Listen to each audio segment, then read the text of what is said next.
नमस्ते बच्चों, my self Jaiswal sir. हम पढ़ रहे हैं class 10th science chapter periodic classification of elements. Now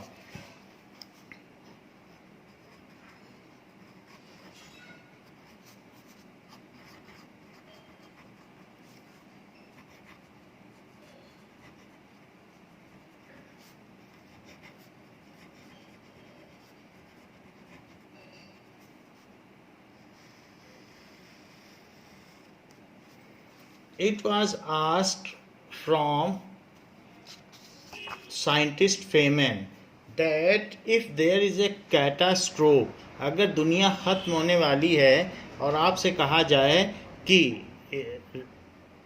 you should leave a chit for the future या forthcoming generations, जिनके लिए कुछ भी न बचा हो, सारा साइंस सब कुछ मिट जाए, तो आप क्या छोड़कर जाना चाहेंगे? तो फेमन ने बोला कि I will write that elements are arranged in a periodic manner. अगर उन्होंने कहा कि ये लोगों को पता चल जाए कि जितने भी अर्थ में एलिमेंट्स हैं उनमें एक पीरियोडिसिटी है, there is some pattern for their properties, तो वो पूरी साइंस फिर से पा लेंगे।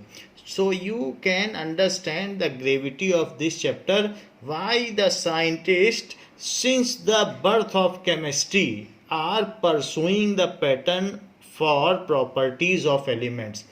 It is the chemistry, it is the very basic of chemistry which is involved in all the spheres of science, either biochemistry, biochemicals, drugs, or other branch, physics, even physics, the metallurgy and the property of metal, which are used in making machines, various kinds of machines in physics, they all involve chemistry. So chemistry has left no sphere in any field of life, and very basic nature, the beauty of chemistry is the properties of elements, and the properties of elements are periodic, that we are going to learn in this chapter.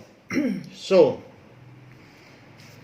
in 1829, Dobie Reynolds has disclosed that there is a pattern in properties of elements. Though we know that various basic laws has been defined by John Dalton's, like different metals have different properties, but the pattern of property is first disclosed by Dobie Reynolds, and it is known as Dobie Reynolds triad. So there were always trials.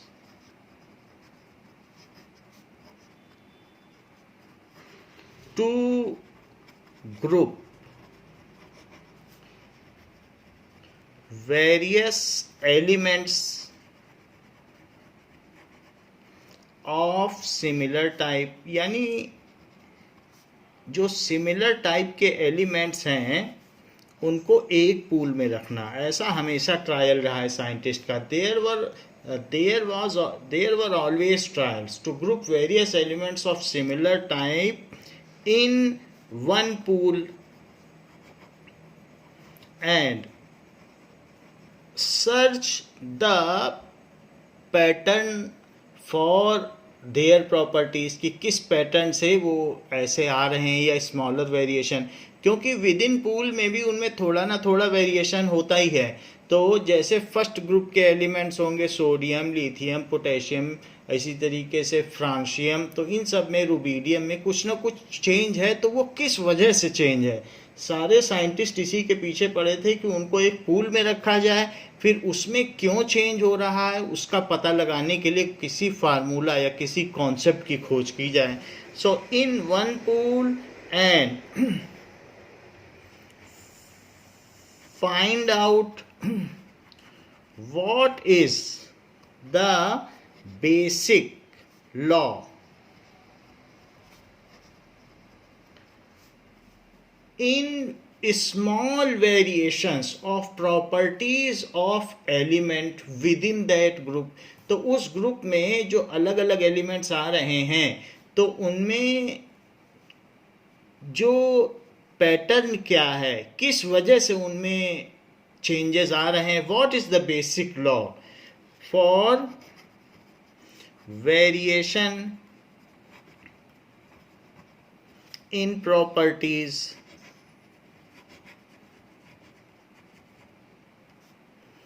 within that group,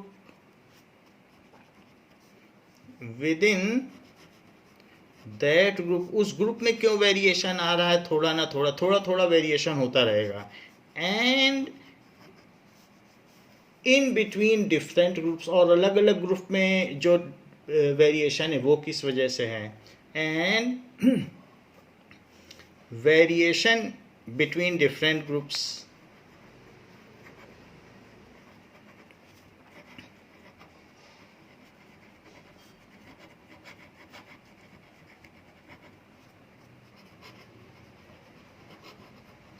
तो इस चीज को जानने के लिए लोग periodic classification करना चाहते थे. Why the periodic classification was needed? There were elements which are continuously increasing. Earlier there were 20 elements, then there were 67 elements. In the time of Mendeleev there were 86 elements, and after that Henry Moseley there were 110 elements, and now there are 120 elements. So how we can systematically study the properties of all the elements? By arranging them in a proper manner. So for it is also needed for systematic study of properties of various elements, so that they are at a glance, जिसको तुरंत समझा जा सके. So periodic classification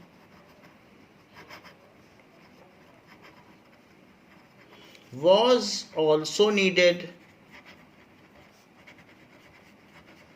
to study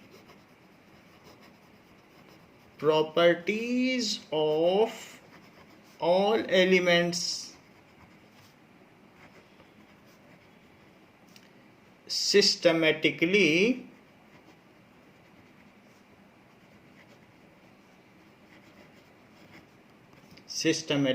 सारी properties को systematically समझा जा सके एट वन ग्लांस, तो देखने पर समझा जा सके, इसलिए भी जरूरत थी. So this was to comprehensive, for comprehensive knowledge of all the elements. उनको कैसे ग्रुपिंग की जाए ये हमेशा से ज़रूरत रही है. So the first trial was made by Dobereiner. So Dobereiner scientist थे, उन्होंने सबसे पहले, जॉहन डोबेरीनर ने ये काम किया.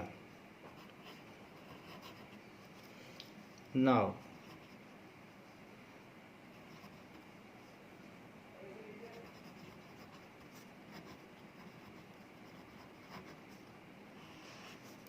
तो 3 ग्रुप को, जैसे डायड है तो 2 को एक साथ ग्रुप करोगे तो उसे डायड कहेंगे, 3 को करोगे तो ट्रायड कहेंगे. तो इस तरीके से होता है. Now it was done by Johann डोबेरीनर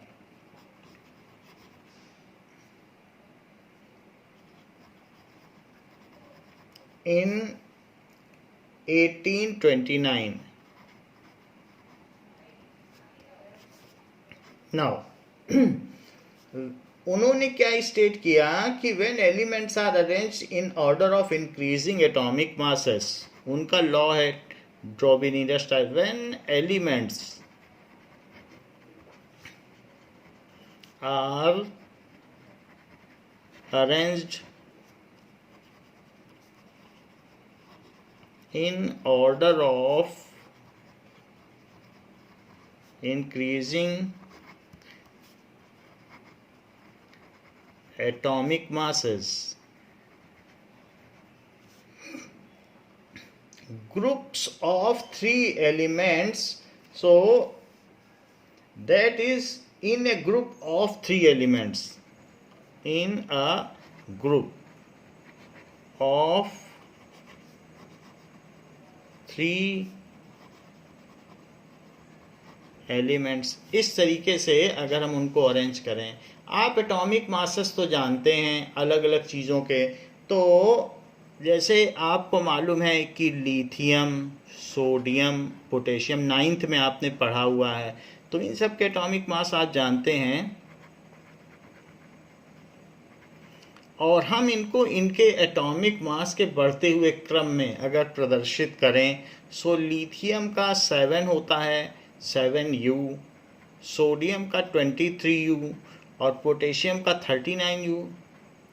तो इस तरीके से if the elements are arranged in a group of increasing atomic mass having similar properties, तो ऐसे ट्रायड बनाए जाएं कि उनकी प्रॉपर्टीज भी सिमिलर हो। So having similar chemical properties in a group of 3 elements, that is called triad, उसे triad कहेंगे। तो ऐसे एलिमेंट को ही हमें अरेंज करना, ऐसे ही किसी भी 3 को नहीं अरेंज करना है, बल्कि उनको ही अरेंज करना है हैविंग सिमिलर केमिकल प्रॉपर्टीज। सो ऐसे अगर अरेंज किया जाए, इन तीनों को ही पानी में डालो तो आग लग जाती है, फ्लेम देते हैं। तो इस तरीके से इन सब की केमिकल प्रॉपर्टीज सेम है। Now here we can see that these elements lithium, sodium and potassium are having common properties. These all are alkali metals. They release OH ion in water. Alkali metals वो होते हैं जो water में OH ion release करते हैं। So ये alkali metals हैं and they produce flame in water as they release hydrogen gas, and due to exothermic reaction hydrogen gas catches flame, so they produce flame। तो हम एक एक करके तीनों की प्रॉपर्टी देख लेते हैं, फिर डोबेरिनर ट्रायड पे आएंगे। तो पहले लिथियम की देखें।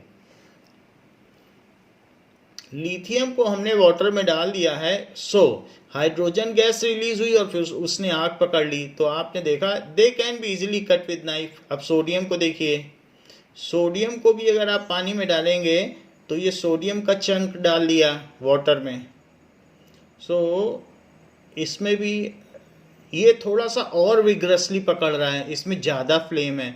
तो आप देख रहे हैं धीरे धीरे ग्रेजुअल बढ़ती भी जा रही प्रॉपर्टी। सो इन ग्रेजुअली इंक्रीजिंग प्रॉपर्टी आप देख रहे हैं इट इज़ मोर विग्रस। सो इसी सोडियम को अगर हम वाटर में डाल दें तो और ज़्यादा उसमें हमें पता चल जाएगा, रिवर में डाल दें तो ज़रा बड़े अमाउंट पे हमको पता चल सकता है। सो ये देखिए वाटर पड़ने से किस तरीके की इसमें रिएक्शन हो रही है। So very much amount of heat is produce if we put a large chunk in river. So river में डाल दिया गया है तो देखिए इसमें भी रिएक्शन हो रहा है। तो इस तरीके से सोडियम ज़्यादा विग्रस है। आप ये देख रहे हैं sodium is giving more vigorous reaction than lithium, तो उसको उसके नीचे रखा गया ग्रेजुअली इंक्रीजिंग फॉर्म में। So now potassium is more vigorous. So यहाँ पर आप देख रहे हैं पोटेशियम को डाला तो ये मोर विग्रस है। और आगे भी हम बढ़ सकते हैं, इसी के और नीचे आएंगे तो वैसे उन्होंने 3 का ही ट्रायड बनाया था, लेकिन उसके नीचे आएंगे तो रुबीडियम आ जाएगा। सो जस्ट पोटेशियम के नीचे सो रुबीडियम ने देखिए और ज़्यादा इसमें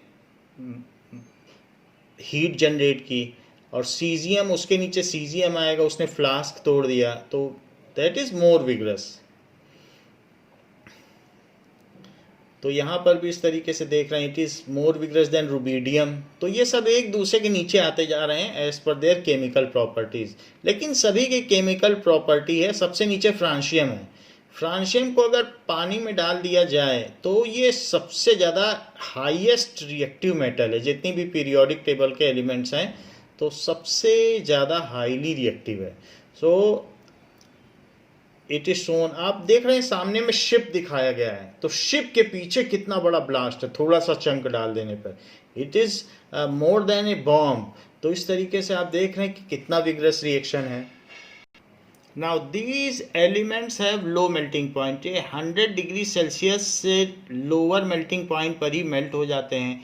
ईजिली नाइफ से कट किए जा सकते हैं। कैंडल के फ्लेम में ही मेल्ट हो जाएंगे, ये 100 डिग्री सेल्सियस पर मेल्ट हो जाएंगे। बॉइलिंग वाटर में डालोगे तो खैर वो तो आप फायर दे देंगे, लेकिन वैसे मेल्ट हो जाते हैं उसी में। अगर आप एक किसी बाउल के अंदर डाल दो तो ये मेल्ट हो जाएगा उतने टेम्परेचर पर।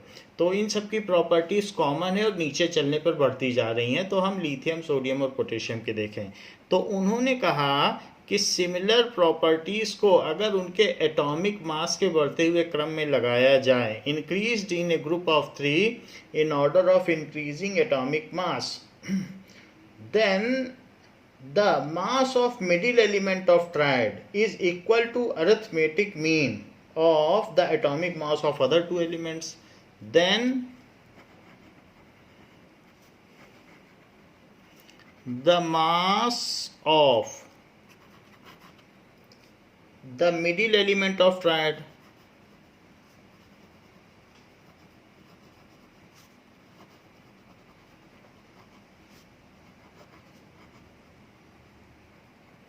is arithmetic mean being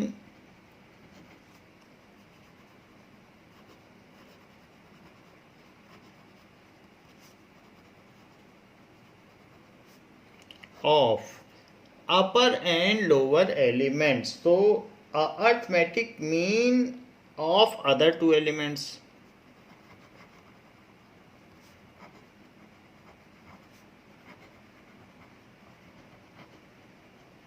तो ऐसा इन्होंने बताया। इस चीज़ को समझते हैं कि इनका लॉ क्या है।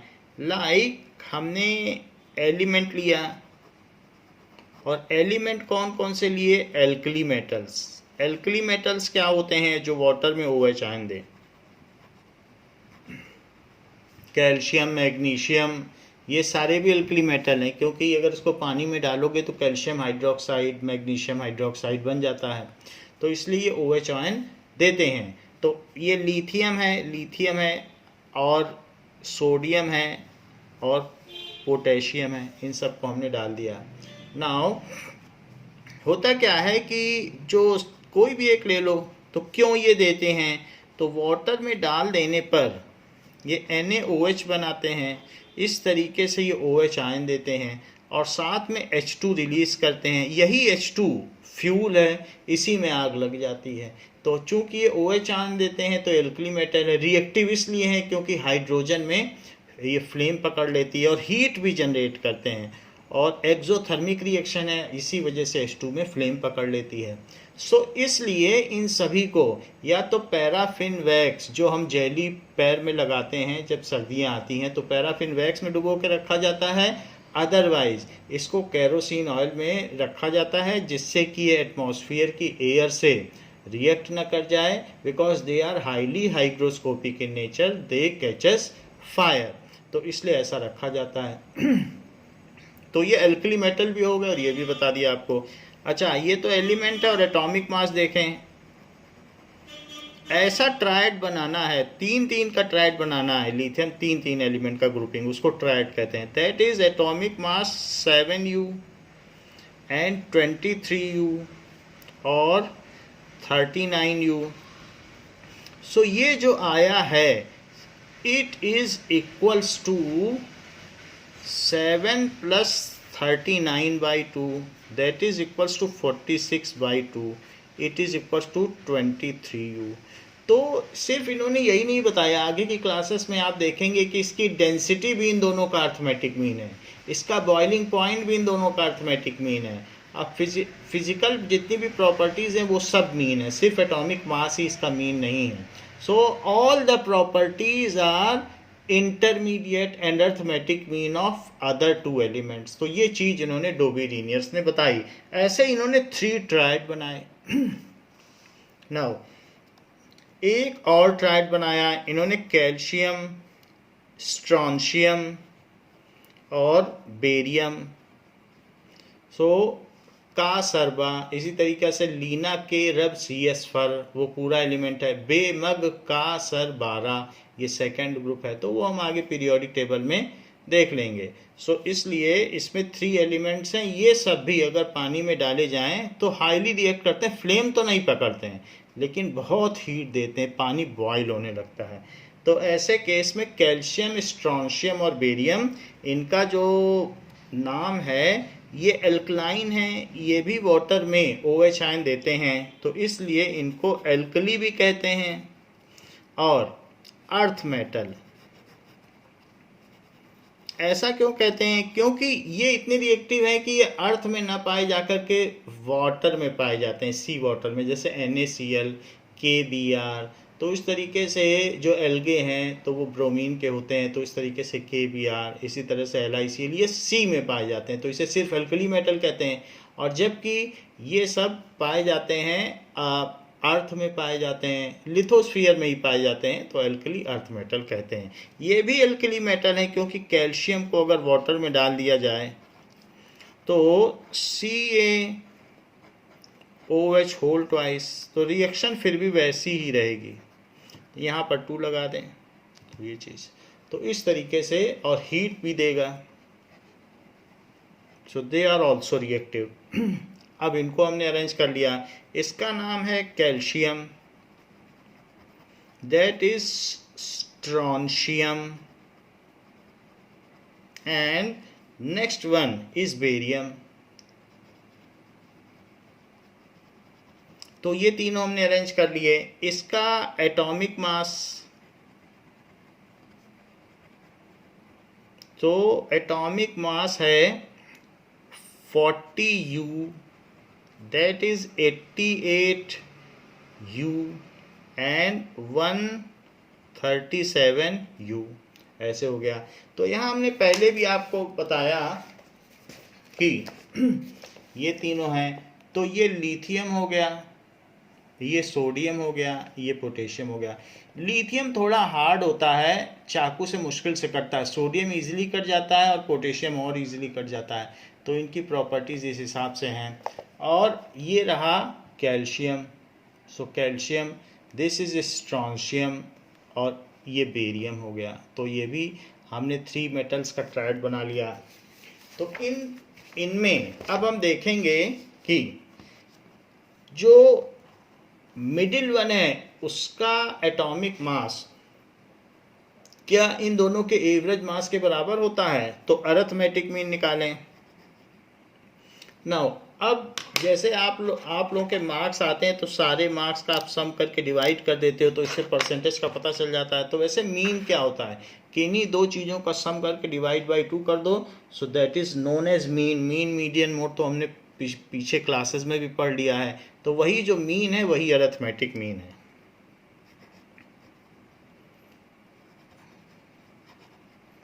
सो अरिथमेटिक मीन निकालिए, इट इज़ 40 + 137/2। इसका मीन निकालें तो ये कितना आ जाएगा? It is 177/2। अब 2 से करें, 2 8 जा 16 और फिर 17 बचेगा, तो 88.5U, जो कि नियरली 88 के इक्वल है। सो इसलिए इसका मीन नियरली इसके इक्वल पाया गया। तो हम ये देख रहे हैं डोबीरियर ने जो ट्रायड बनाया, एक ये भी बना दिया कासरबा का और एक लीना के का बना दिया। और इंक्रीजिंग ऑर्डर में their atomic mass it has been arranged. इनमें क्या क्या कॉमन प्रॉपर्टी है? इनकी कॉमन प्रॉपर्टी देखी गई कि इनकी जो वैलेंसी है सभी की 2 है, CaCl2, BaCl2, SrCl2। So calcium chloride, strontium chloride, barium chloride, इन सब की वैलेंसी 1 है। तो प्रॉपर्टीज सभी की एक जैसी हैं, वैलेंसी और भी दूसरी फिजिकल केमिकल सभी लो मेल्टिंग है, तो इन सब की 1 है। LiCl, NaCl, KCl, तो हम प्रॉपर्टीज भी ये सारी चीज़ें भी देख रहे हैं। और इन सभी की और प्रॉपर्टीज क्या हैं? इनकी है कि low melting point, low density, बहुत इनकी हल्के होते हैं उठाने में, तो लो डेंसिटी है। और क्या चीज़ है? हाईली रिएक्टिव हैं,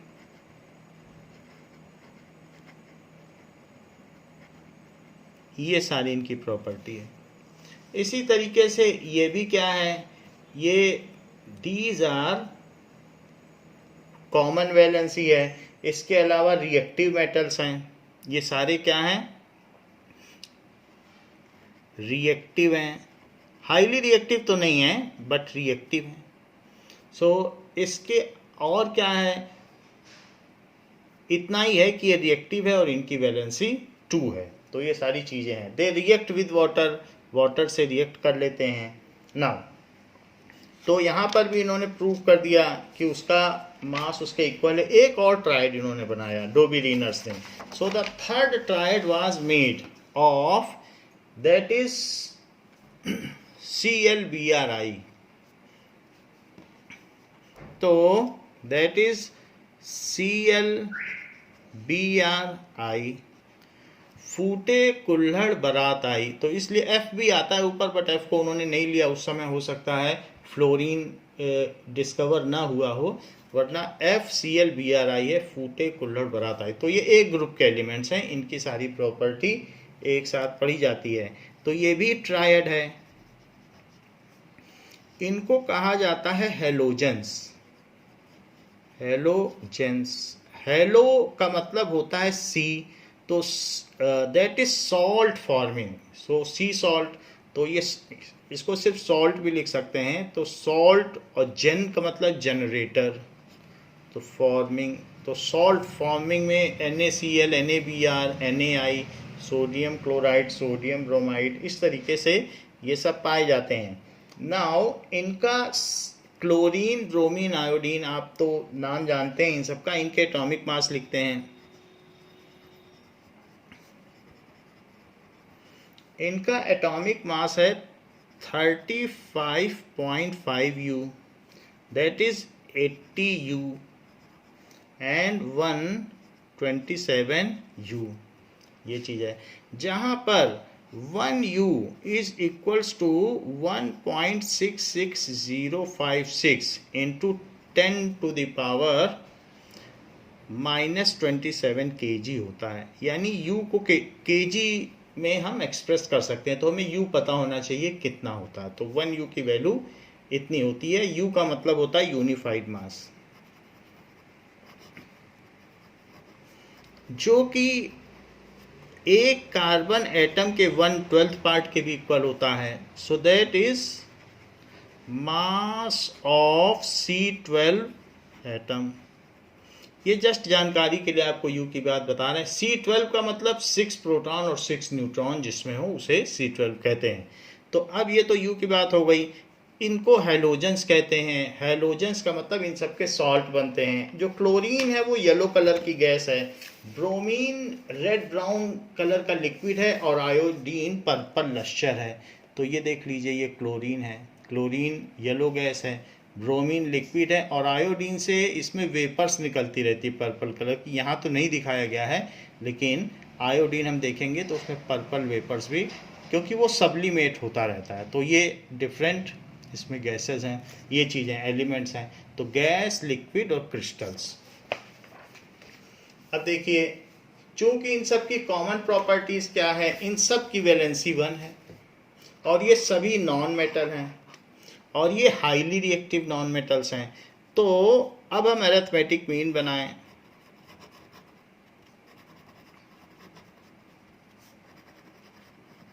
सो अरिथमेटिक मीन जो atomic mass of Cl plus atomic mass of I/2 करेंगे। सो 35.5 प्लस 127/2, सो 5 आ गया, 7 में 5 ऐड करिए तो 2 आ गया, 12। Now 2 plus 3 that is 6 and 162/2, so 281.25 U आ गया। तो इट इज़ नियरली इक्वल, उतना प्रिसाइज नहीं है बट नियरली इक्वल है। तो ये इन्होंने 3 ट्रायड्स बनाए। एक फूटे फ्लोरीन तो नहीं लिया, फूटे कुल्हड़ बारात आई, बेमक का सरबारा, तो उसमें का सरबा ले लिया, और एक है लीना के रब CH4, तो उसमें लीना के 3 एलिमेंट्स लिए। इन सब की प्रॉपर्टीज क्या है, सबकी वैलेंसी 1 है। क्योंकि सब नॉन मेटल हैं, सबको एक एक चाहिए। आउटर मोस्ट ऑर्बिट में सभी में 7 इलेक्ट्रॉन्स होते हैं। और ये कैसे हैं? Highly reactive non metal.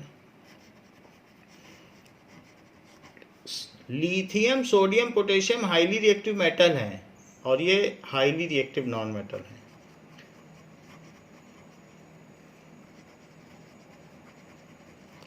Fluorine highest reactive non metal है, और जबकि वहाँ पर फ्रांशियम था, आपने देखा था वीडियो में कि फ्रांशियम किस तरीके से वाटर में एक्सप्लोड किया था, और इसमें इससे ऊपर फ्लोरीन आता है, वो हाईएस्ट रिएक्टिव है। तो हाईली रिएक्टिव नॉन मेटल हो गया। वैलेंसी इन सब की 1 में है और ये सब साल्ट फॉर्म करते हैं, आयनिक कंपाउंड बनाते हैं। तो इस तरीके से इन सब की कॉमन प्रॉपर्टीज है। नाउ जो इन्होंने लॉ दिया उसमें ये भी बात हो गई, also the physical and chemical properties. Chemically तो हमने अरेंज किया ही है ग्रेजुअली इंक्रीजिंग क्रम में। Physical property of middle element like density, melting point, boiling point is also arithmetic mean of other two elements. It was also observed, तो उसके calculation आप next class में देख लोगे, that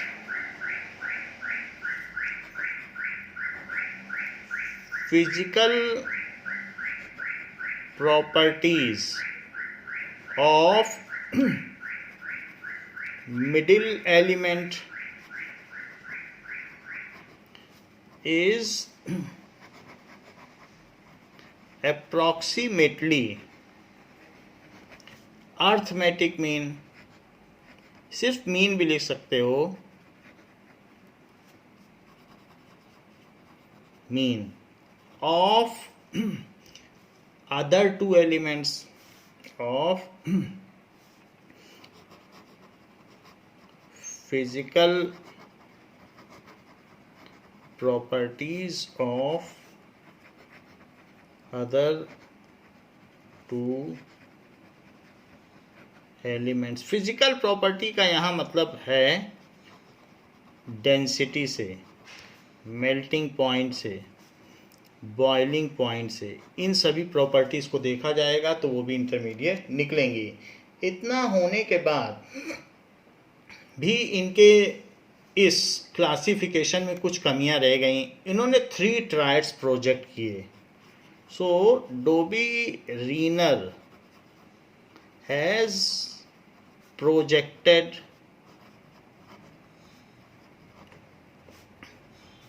3 ट्रायड्स। कौन कौन से ट्रायड्स से? दैट इज ली, ना के, ऐसा था, फिर का, सरबा, कैल्शियम, स्ट्रोंशियम, बेरियम, ये दूसरा ट्रायड था, एंड क्लोरीन, ब्रोमीन, आयोडीन। एक इन्होंने नॉन मेटल का भी ट्रायड प्रोड्यूस किया। तो इस तरीके से 3 ट्रायड्स इन्होंने प्रोड्यूस किए। Now here we see that इन्होंने अच्छा क्लासिफिकेशन किया। It was first trial attempt to classify the elements, then also it has some loopholes, so there were some demerits और limitations. So limitations of Dobby-Riener's triad.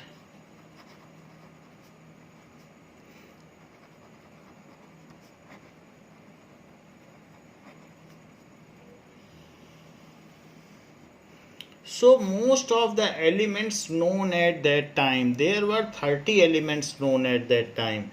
Most of the elements known at that time were not included in his triad.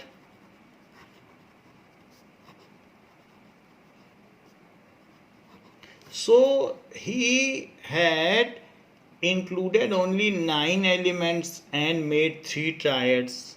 he had included only 9 elements and made 3 triads। तो इसलिए उनका triad fail हो गया क्योंकि 30 elements में only 9 के लिए बनाया। कौन कौन सी, तो जैसे उस समय, तो अभी तो बहुत सारे एलिमेंट नोन हैं, तो पहले कुछ एलिमेंट्स नोन थे। जैसे हम ये देख सकते हैं कि लिथियम फैमिली, लीना के रब सी एस फर, लीना के रब सी एस फर, तो इसको लीना के रब सी एस फर, तो ये लिथियम फैमिली मानी जाती है। तो लिथियम फैमिली को तो उन्होंने इंक्लूड कर लिया। ये ग्रुप लीडर है, ये कंजीनर है, जो अपने ग्रुप का सबसे पहला एलिमेंट होता है उसे कहते हैं ग्रुप लीडर, कंजीनर। तो ये फर्स्ट ग्रुप का है। इसके बाद बेमग का सरबारा, बेमग का सरबारा, इस फैमिली को भी उन्होंने कंक्लूड कर लिया। ये कहलाती है बेरिलियम फैमिली। बेमग का सरबारा। आज इसके सभी एलिमेंट्स नोन हैं। तो हमने देखा ये सब ग्रेजुअली लगाए गए और ये सबसे ज़्यादा एक्सप्लोसिव एलिमेंट्स है, हाईली रिएक्टिव। इस ग्रुप में भी सबसे ज़्यादा नीचे वाला ही है। तो इस तरीके से रेडियम सबसे ज़्यादा एक्सप्लोसिव है। तो ये कौन सी फैमिली है? Beryllium family. तो इसका भी इंक्लूड कर लिया। इसमें इन्होंने ये 3 बनाया, जो नोन थे उन्हीं का बनाया। उस समय ये सब नोन नहीं थे तो कोई बात ही नहीं, लेकिन जो नोन थे उसमें लिथियम फैमिली ली, ये ली, और एक और फैमिली ली, फूटे कुल्हड़ बारात आई। सो इस फैमिली को भी इन्होंने लिया, हेलोजन फैमिली जिसको हम जानते हैं, FCl-Bri। तो इसमें से ये 3 ले लिए। तो इसको फ्लोरीन की फैमिली कहते हैं क्योंकि ये ग्रुप लीडर है। सो फ्लोरीन फैमिली। तो पहली तो डीमेरिट ये है। अच्छा, ना पी आस सब भी आई।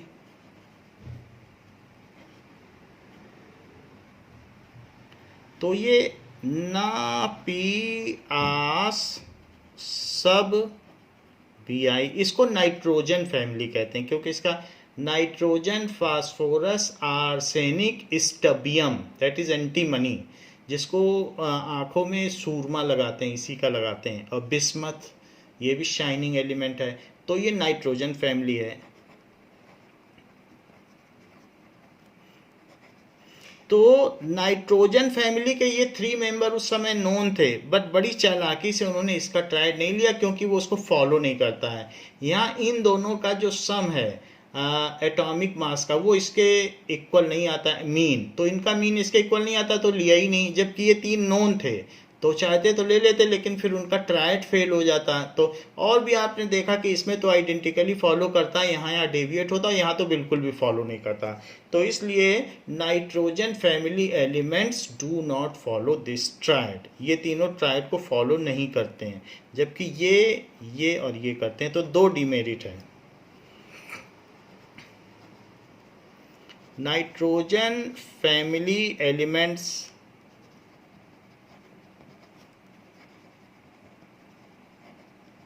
do not follow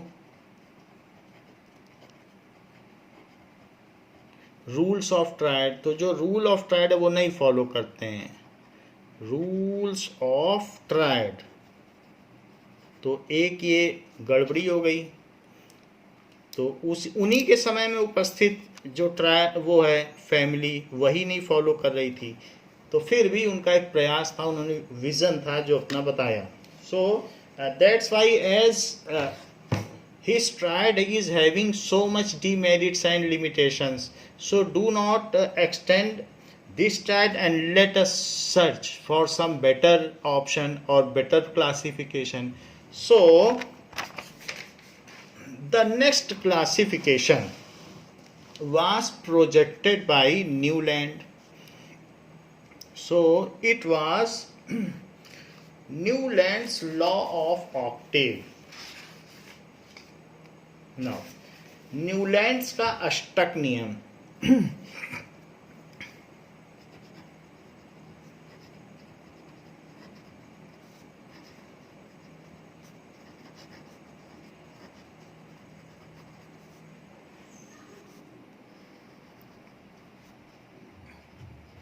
so Newland का अष्टक नियम. अष्टक क्यों कहा गया? क्योंकि इन्होंने बताया कि जैसे संगीत में 7 सुर होते हैं, so there are 7 notes in music and 8th one note is the similar to first one. जैसे सा रे गा मा पा धा नी, फिर से सा आ जाता है, दैट इज डो रे मी फा सो ला टी, फिर से डो आ जाएगा. तो इस तरीके से जो 8th नोट है वो फर्स्ट नोट ही है. अभी जैसे हारमोनियम में अगर हम देखें तो उसी नोट का एक हायर वर्जन आ जाता है. जैसे ये देखो, तो पहले जो 7 हैं, इसके बाद जब यहाँ पहुँचोगे तो वही सा फिर से आ जाएगा, लेकिन वो हायर आवाज़ में आएगा. फिर 7 चलोगे तो फिर आएगा, लेकिन वो और हायर में आएगा. तो है वही, बट 3 रिपीटिशन में है. तो उसकी ग्रेजुअली इंक्रीजिंग साउंड आती चली जाती है. सो उसी तरीके से सा रे गा मा पा धा नी सा, उससे बड़ा आ गया. फिर और चलोगे सा रे गा मा पा धा नी सा, फिर और बड़ा आ गया. तो इस तरीके से वो ग्रेजुअली इंक्रीजिंग पैटर्न में आता चला जाएगा. So what was the law projected by Newland?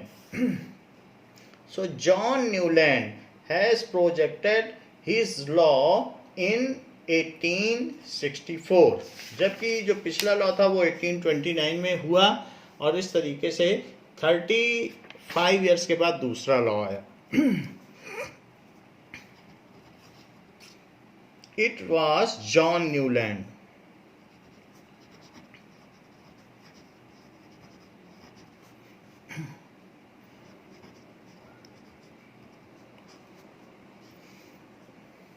When elements were arranged in order of increasing atomic masses, when elements were arranged in order of increasing atomic masses.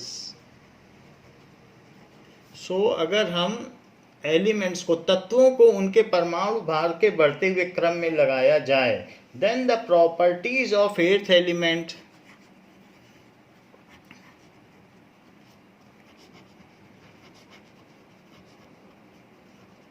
then the properties of the 8th element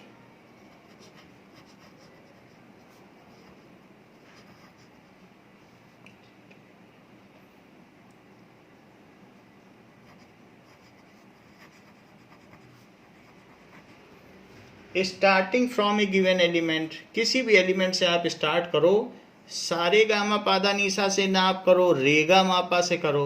सो वहाँ से करोगे तो भी 8वां रे आ जाएगा. जैसे सारे gamma पादा नीसा, फिर रे ऐसे कर लें आप तो भी वही चीज़ आ जाएगी.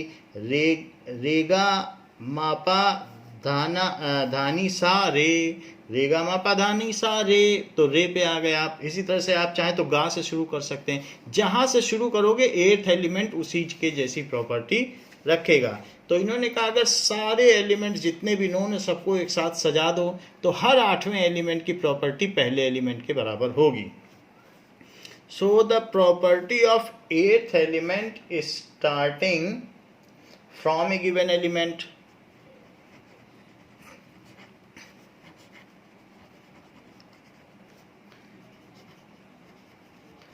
ऐसे इन्होंने क्यों कहा कि म्यूजिक के नोट्स के बारे में करके क्यों कहा? उन्होंने बताया कि नेचर है सिमिट्री। नेचर जैसे संगीत के स्वरों में सिमिट्री रखता है, वैसे ही वे अपनी केमिकल प्रॉपर्टीज में रखता है। ऐसा इन्होंने अपने लॉ को ज़्यादा एम्फेसाइज करने के लिए उसे म्यूजिक के नोट से जोड़ा। Starting from a given element, so are a repetition of properties of first element, are a repetition of properties of first element,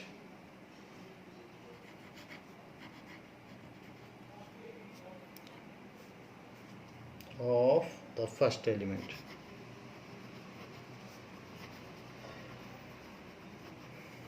इसको समझते हैं कि ये क्या कहना चाहते हैं। सो इस तरीके से आप देखें कि सा रे गा मा पा दा नी, फिर से 1 2 3 4 5 6 7, फिर से सा आ जाएगा। यहाँ से शुरू करोगे रेगा मापा दानी सा रे, तो अगर रे से शुरू करोगे तो भी एर्थ पे रे पे ही पहुँचोगे। तो एक तरीके का सर्कुलर है। इसी को इंग्लिश में क्या कहते हैं?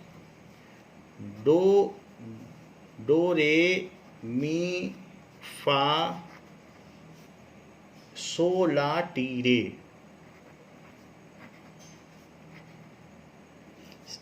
बट वो रिपीट उसी तरीके से बोला जाएगा, डो रे मी फा सोला टी रे, फिर उसी तरीके से सोला टी डो, फिर ये चीज़ आ जाएगी। तो इसी में इन्होंने अपने एलिमेंट्स को इंक्रीजिंग ऑर्डर में लगाया, जैसे हाइड्रोजन से शुरू करके ली, फिर इसके बाद बे। वैसे तो हा ही लीबे बकनॉफ, फिर ऐसे चलता है हा ही लीबे बकनॉफ नीना मगालसी पीएस कलर के का। बट उस समय कुछ जो एलिमेंट्स थे वो अननोन थे।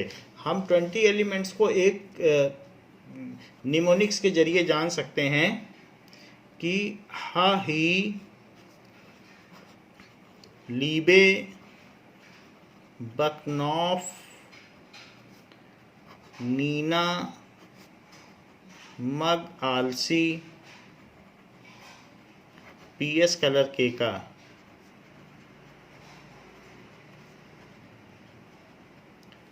नो, इस तरीके से हम जान सकते हैं। फिर हम आगे भी बढ़ सकते हैं, 30 तक भी जा सकते हैं। फिर स्कटी विक्रमन फेको निकूजन, फेको निकूजन। तो हा ही ली बे बक नॉफ, उसी तरह से आ रहा है जैसे ऊपर लिखा है वैसे। नी ना मग आल सी पी एस कल अर के का, वैसे ही आ रहा है निमोनिक्स में। एक भी वर्ड या मात्रा फालतू नहीं है। स्कटी विक्रमन फेको निकूजन, ये चीज़।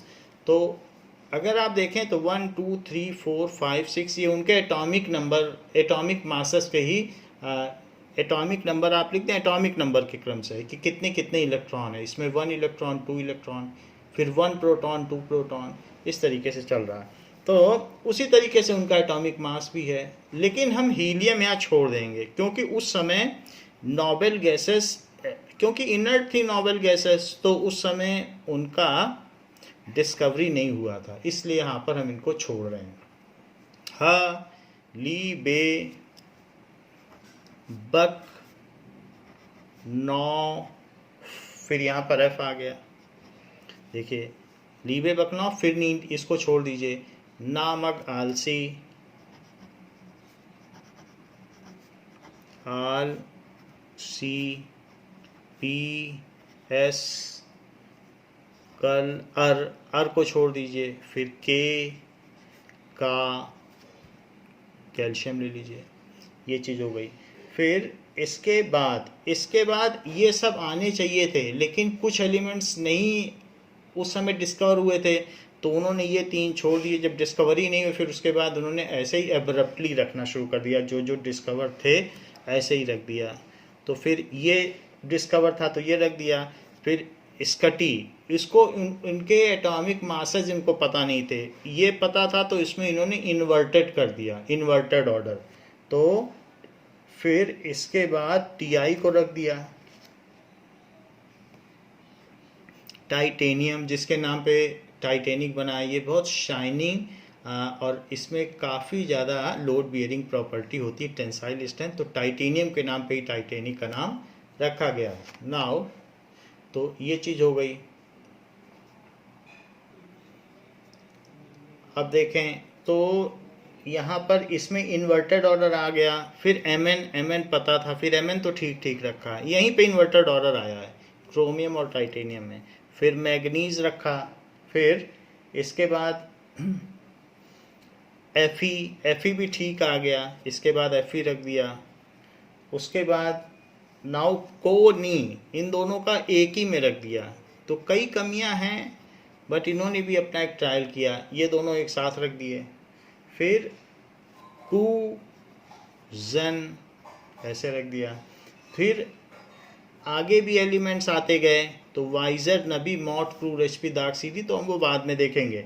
बट फिर इट्रियम आ गया, फिर इंडियम आ गया। नाउ आर्सेनिक, संखिया जिसको हिंदी में कहते हैं, जहर होता है, सेलिनियम आ गया, एंड ब्रोमीन आ गया, और आरबी, रुबीडियम। तो लीना केरप CS पर इसमें पानी में आग लग जाती है, तो उस एलिमेंट को कॉपर के साथ इन्होंने रख दिया। एंड स्ट्रॉन्शियम आ गया, और फिर सीरियम और लेंदेनियम एक साथ रख दिया, सीरियम और लेंदेनियम दो एक साथ रख दिए, जर्कोनियम को अलग रख दिया। तो इस तरीके से इन्होंने ये बनाया। फिर इन्होंने कहा कि जो प्रॉपर्टीज़ है एवरी एर्थ एलिमेंट की, जैसे ये चलो 1 2, उन्होंने कहा कि हमने तो इंक्रीजिंग ऑर्डर में लगा दिया, तो फ्लोरीन की प्रॉपर्टी हाइड्रोजन के जैसी होगी, क्लोरीन के इसके जैसी होगी, ऐसा बता दिया, ब्रोमीन के इसके जैसी होगी। लेकिन फिर यहाँ 2 एलिमेंट अलग से मेटल कैसे इन्होंने रख दिए, कोबाल्ट और निकल। निकल प्लेटेड तो गैस का चूल्हा होता है, वो कितना इनर्ट होता है, उसको इन्होंने यहाँ कैसे रख दिया। तो यहाँ भी डिमेरिट है। लीना के, रब, ये सब ठीक है क्योंकि इन सब की प्रॉपर्टी हाईली रिएक्टिव है। फिर ये क्वाइनेज मेटल जिससे सिक्के ढाले जाते हैं, कॉपर यहाँ कैसे रख दिया। तो वैसे इनका कहना था कि कहीं से भी शुरू करोगे।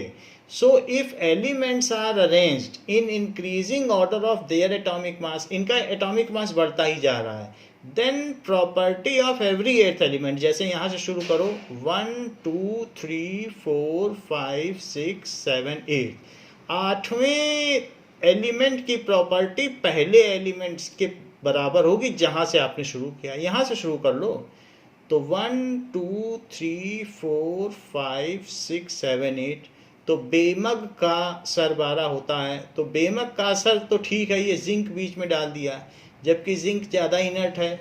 ये सारे तो पानी में हीट देते हैं, जिंक ऐसा कुछ देता ही नहीं है। तो यहाँ कैसे जिंक आ गया, तो कुछ गड़बड़ी इसमें है। तो उन्होंने बाद के एलिमेंट्स में तो बहुत ज़्यादा 20 तक ये ऑर्डर ठीक चलता है वहाँ, उसके बाद तो बड़ी बुरी तरह से ये गड़बड़ होता है। तो वो हम लिमिटेशन में देख लेंगे, पहले रूल समझ लें। इन्होंने कहा if elements are arranged in order of increasing atomic mass, तो किसी भी एलिमेंट की प्रॉपर्टी, एवरी एर्थ एलिमेंट की प्रॉपर्टी अपने से पहले वाले की प्रॉपर्टी के बराबर होगी जहाँ से आपने शुरू किया है। तो अगर यहाँ से शुरू करोगे तो 1 2 3 4 5 6 7 8, तो ये एर्थ एलिमेंट है। तो कार्बन और सिलिकॉन बिल्कुल एक ग्रुप में आते भी हैं, उनकी एक जैसी प्रॉपर्टी है।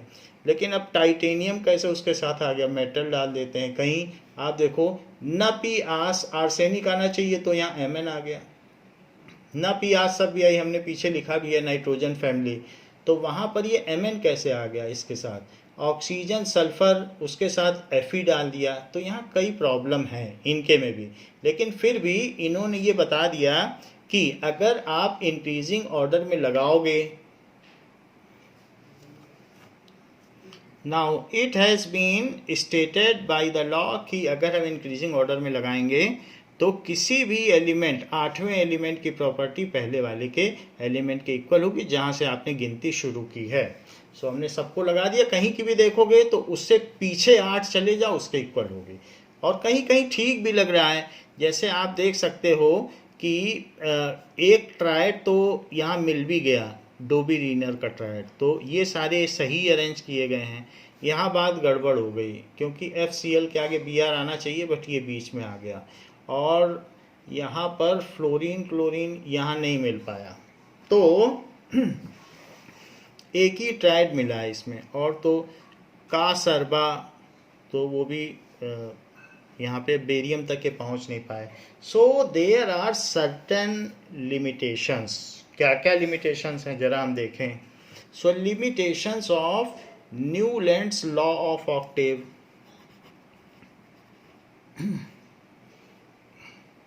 सो limitations of Newlands law of Octave.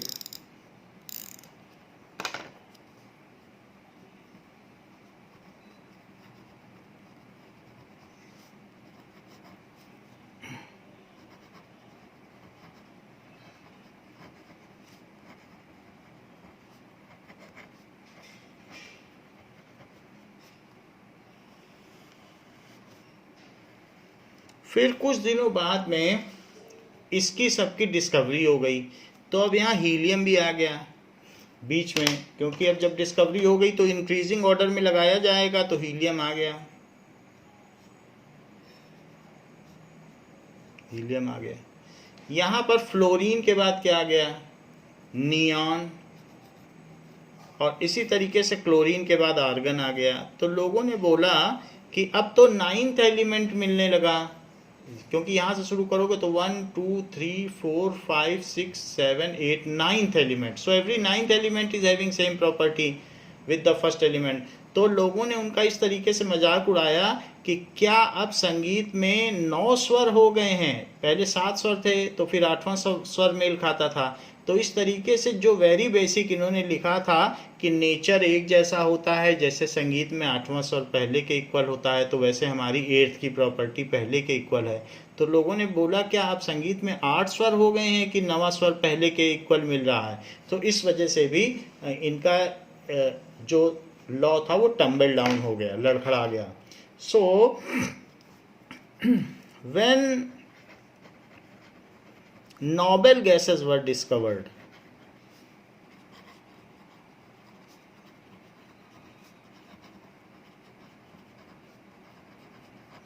then it was every 9th element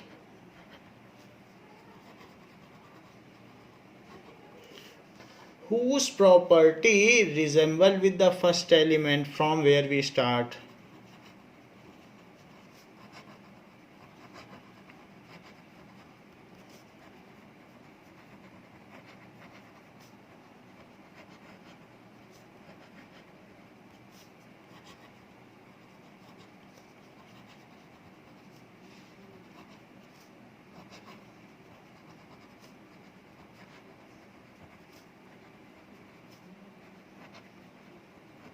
So it was in contrast with 7 notes of music.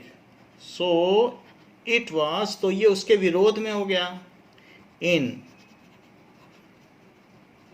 contrast with 7 notes of music की 8वां स्वर उससे मेल खाता है, तो अब तो फिर इनमें 9वां स्वर मेल खाने लग गया। सेकेंड प्रॉपर्टी क्या है,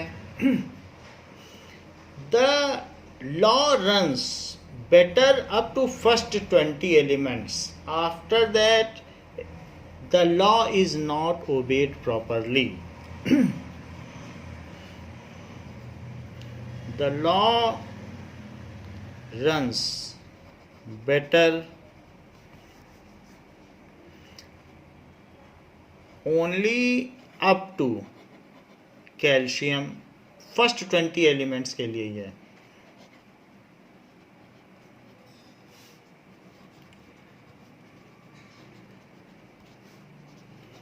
after that it is not obeyed.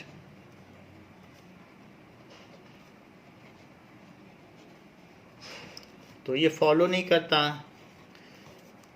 At some places there were 2 elements kept to enforce law. Artificially 2 रख दिया गया जिससे कि हमारा नियम फॉलो हो। At some places there were 2 elements kept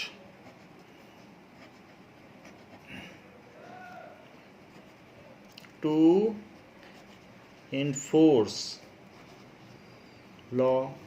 law को ज़बरदस्ती फॉलो करवाया गया है, तो ये भी एक प्रॉब्लम है। नाउ हम जानते हैं कि आयरन और निकिल काफ़ी दूर दूर हैं। फर्स्ट में निकिल है और आयरन है यहाँ पे, जबकि ये एक जैसी प्रॉपर्टी रखते हैं आयरन और निकिल। तो आयरन और निकिल की एक जैसी प्रॉपर्टी है, तो और भी कुछ इसमें लूप होल्स हैं जो टेबल को देख के समझ में आ सकती हैं। जैसे कि cobalt and nickel are kept with non metals. तो यहाँ देख लो आप, कोबाल्ट और निकिल को नॉन मेटल के साथ क्यों रखा गया है? ये सब ठीक है, नॉन मेटल हैं। सो नेक्स्ट लिमिटेशन है कि there at some places there are mismatch in properties.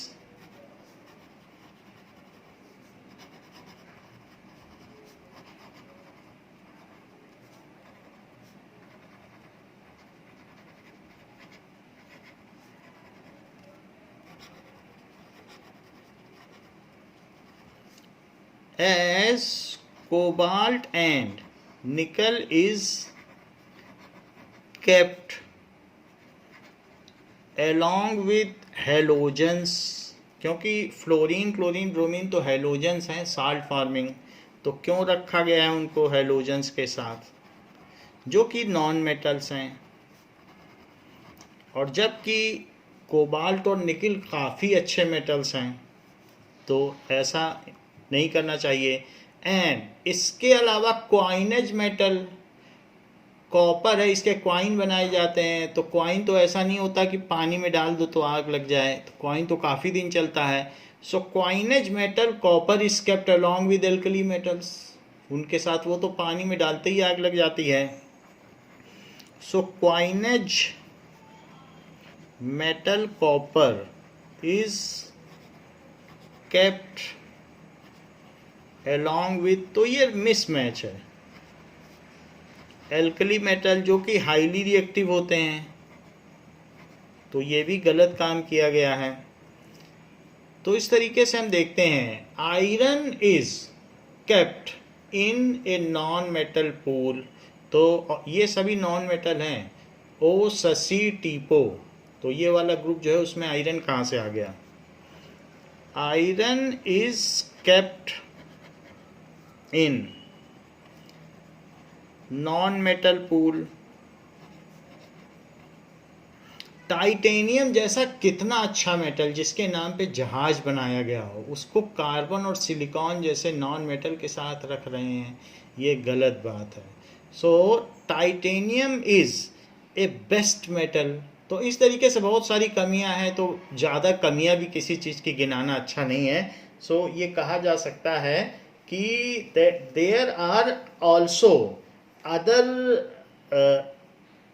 Mismatch found. तो यहाँ पर ये चीज़ हमें कह सकते हैं कि मिसमैच बहुत सारी हैं। So that's why it is better to abandon such a law which is having so many loop holes and let us try some better option. तो इसके बाद जब इसमें इतनी सारी कमियां हैं तो हमें किसी अच्छे रूल की ओर जाना चाहिए।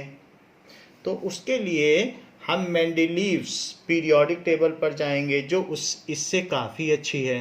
सो इस क्लास के लिए बच्चों इतना ही। नेक्स्ट क्लास में हम मेंडलीव्स पीरियोडिक टेबल के बारे में पढ़ेंगे। थैंक यू बच्चों।